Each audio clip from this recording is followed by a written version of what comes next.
Okay, so I just watched a movie that has a few alt titles. One of them is Druids, another one is The Gaul. It is a movie that had some high aspirations, it seems. It clearly seems like something that tried to be a grand epic on the level of like Gladiator or something like that. But they made a few mistakes along the way, particularly casting Christopher Lambert, who most people know from Highlander and the Mortal Kombat movies, which those aren't particularly franchises you want to boast. Yeah, he doesn't do a particularly good job here, but he's not the greatest of the problems with the movie. Overall, I actually thought it was pretty watchable. It was not the worst movie out there, which is kind of reflected. It's not very, very low / high in the bottom 100. It seems to be around 98 to 100. It only recently slipped in there. In general, it's just cheap. It is a cheaply made movie, it appears.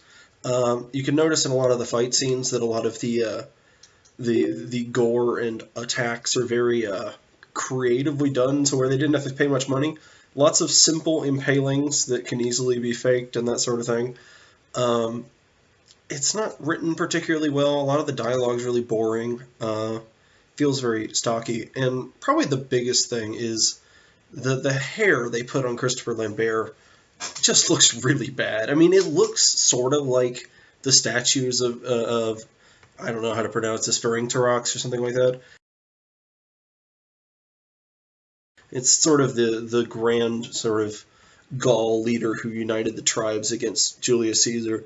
Also, the Julius Caesar in this movie is a bit late Orson Wellesy, in the sense that he's a bit pudgy for how you picture early Julius Caesar. He doesn't do a bad job. I don't remember the actor's name off the top of my head, but I thought he was okay, but still probably generally miscast, as most of the cast was.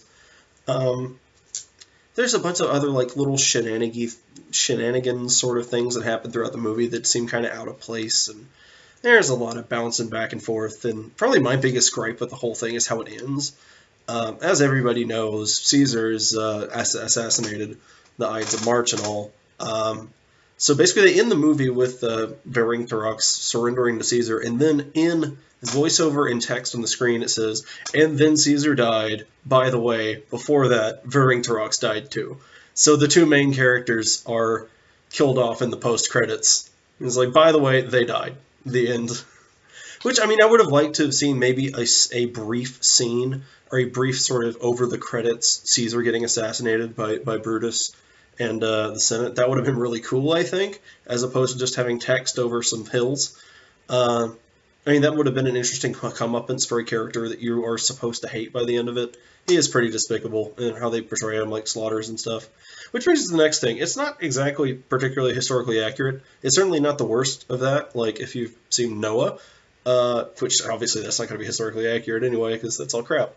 But yeah, as far as source material accurate, I guess is the better way to put this, because this is really based primarily on the writings that Caesar had about the Gaul campaign, and they take some creative liberties. I mean, already it's going to be from a perspective that's not going to be ideal. Like Caesar said, it was all sort of a defensive move when it was clearly an imperial sort of move. But yeah, it takes. It's slow. It's a slow movie. The effects kind of suck. Overall, I can't recommend it just because it is so slow and not a lot happens. Yeah, I would just watch something better. It's not bad enough that it's like entertainingly bad. It's just kind of very mediocre, but below your average Hollywood mediocre movie.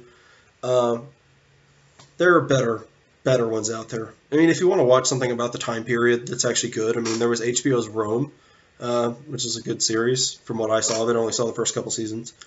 And obviously any, incarnation of Julius Caesar, the play by Shakespeare is pretty awesome.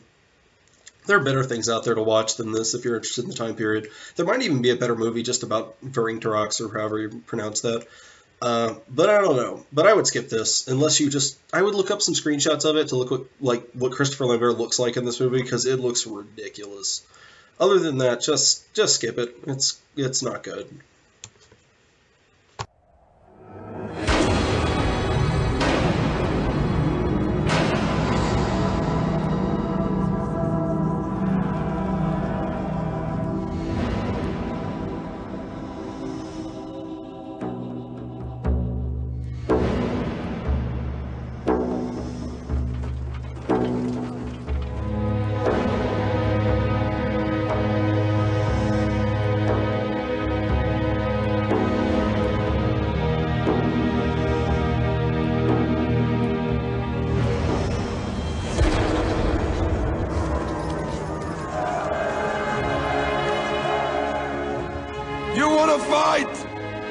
to live forever?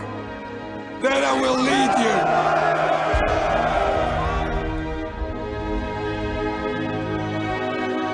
We have made an enemy, and it would have been much better to have him as a friend.